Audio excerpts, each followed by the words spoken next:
Since the dawn of time, nations settled their disputes in the conventional warfare style of meeting one another on the battlefield.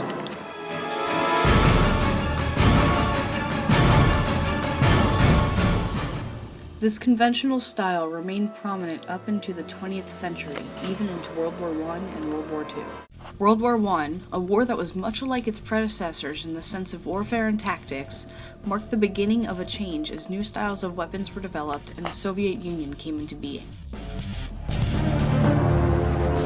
For nearly 4 years, these men will engage in the bitterest fight the world has ever known.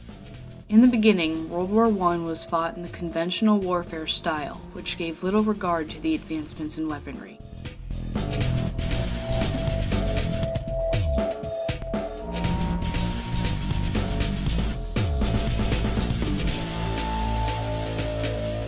Eventually, the effects of advanced technology and the higher mortality rate drove the soldiers into the trenches. Due to the lack of supplies and poor sanitation within the trenches, many casualties occurred solely of disease and starvation, and the harmful gases created many permanently wounded soldiers. As the photos of the war reached the nation, the U.S. saw the conditions in the trenches with horror and disbelief. However, despite the revulsion, the nation adhered to its policy of neutrality. The U.S. remained neutral until the summer of 1917, when the nation entered World War I. World War II, however, was different from most other wars. It was the beginning of the end of conventional warfare.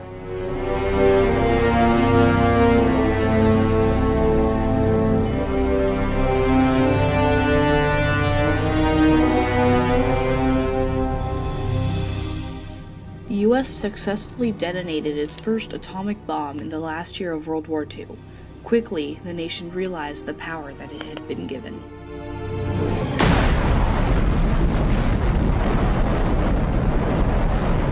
The nation used this power to its advantage, dropping 2 bombs onto the cities of Nagasaki and Hiroshima, both located in Japan.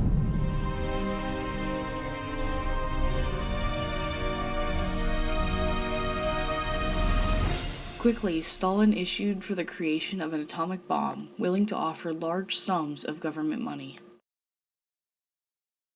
In 1949, the Soviet Union successfully detonated its own atomic bomb. Was successfully tested on the Kazakhstan at an officially built testing site. Physicist Otto Hahn, a 1944 Nobel Prize winner, said the Soviet bomb was good news because it meant the United States could only use their bomb at risk of nuclear war.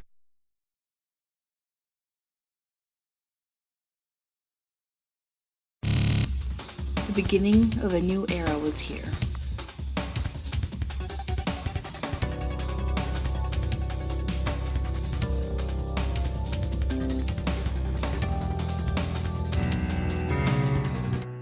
The detonation forced America to question its own safety and reevaluate its position in global politics, as well as alter the way it conducted warfare. Many Americans began to take precautions. Dum, dum, dum, diddle dum dum, diddle dum dum, diddle dum dum. There was a turtle by the name of Bert, and the turtle was very alert. When danger threatened him, he never got hurt. He knew just what to do. He ducked and covered, ducked and covered. He did what we all must learn to do. You and you and you and you, duck and cover.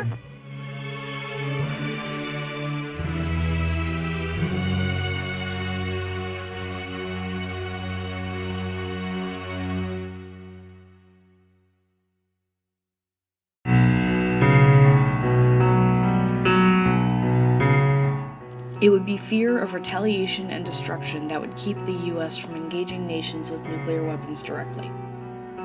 Initially, the bombs were known for their explosive power and their ability to vaporize everything close to the center and cause radioactive fallout fires. However, it was soon discovered that cancer, leukemia, infertility, damage to cells, and birth defects are the effects of just one nuclear bomb. Concerns began to mount about the devastating effects that would occur from any detonation, testing, or otherwise. Hiroshima and Nagasaki were just prerequisites to the Soviet militarization and significant buildup of weapons of mass destruction that quickly occurred.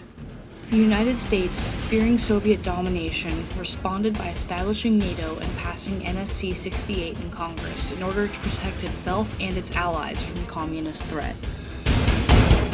And so began U.S. modern warfare through proxy wars, espionage, and focus on making peace, due to not only the threat posed to the U.S., but to the whole world. On June 25, 1950, the Soviet-backed National People's Army of North Korea charged down past the 31st parallel with the intent of taking over the southern half of Korea in the name of communism, marking the beginning of the Korean War.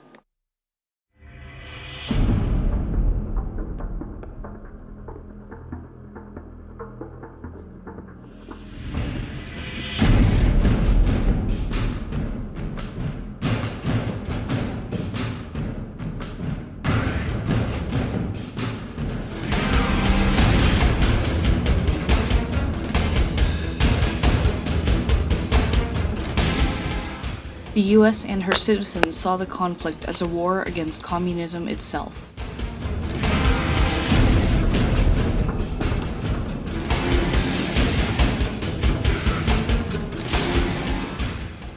Though the U.S. worked furiously for some sort of armistice between North and South Korea, Truman admitted considering using atomic weaponry.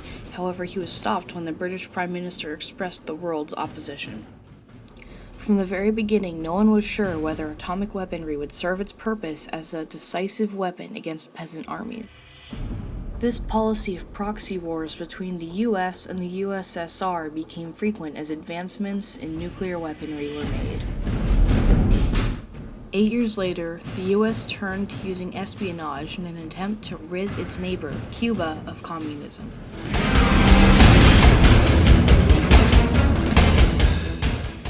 John F. Kennedy, America's president at the time, then allowed for several CIA-run assassination missions and undercover attempts to remove the foreign threat. The Soviet Union sought to protect its fellow communist country and sent missiles over to the island.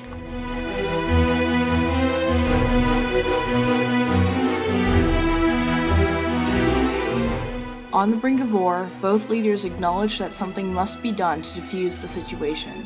The Soviet Premier, Khrushchev, publicly agreed to remove the missiles if the U.S. agreed not to invade Cuba.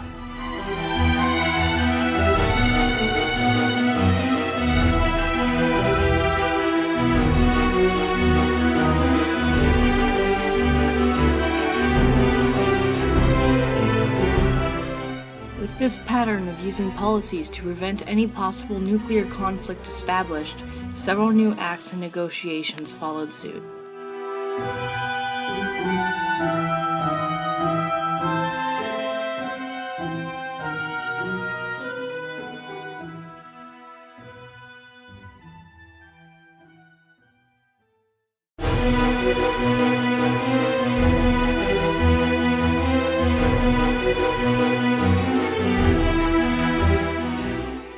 Today, the U.S. is still continuing its policy of interfering in nations that may pose a nuclear threat. Hopefully, the U.S. will eventually be able to settle global issues without the need of military intervention.